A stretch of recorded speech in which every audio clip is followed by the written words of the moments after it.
સવારે 10 વાગ્યાની આસપાસ ગુજરાત સ્ટેટ કંટ્રોલ રૂમને ઉત્તર પ્રદેશ કંટ્રોલ રૂમ તરફથી મેસેજ મળ્યો હતો કે કોઈ વ્યક્તિએ ઉત્તર પ્રદેશ કંટ્રોલ રૂમના મોબાઈલ ઉપર વોટ્સઅપ મેસેજ એવી માહિતી આપેલ હતી કે વાપીના બલીઠામાં આવેલી આલોક ઇન્ટરનેશનલ કંપની છે, એમાં બોમ્બલાસ્ટ થવાનો છે. બનાવની ગંભીરતાને ધ્યાને રાખીને જે સ્ટેટ કંટ્રોલથી મેસેજ મળ્યો હતો એ આધારે તાત્કાલિક ડીવાયએસપી વાપી ડિવિઝન,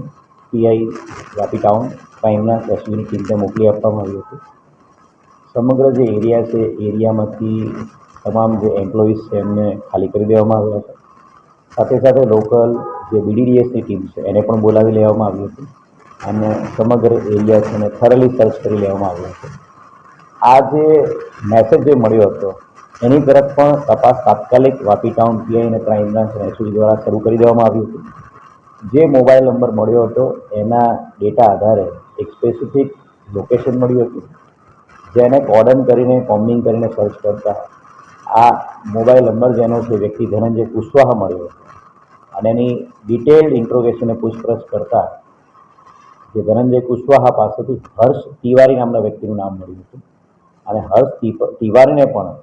વાપી એરિયામાંથી જ સર્ચ કરીને એને પકડી પાડવામાં આવ્યો હતો અને હર્ષ તિવારીને પૂછતા આ સમગ્ર જે બનાવ હતો એનો ભાંડો ફૂટી ગયો છે.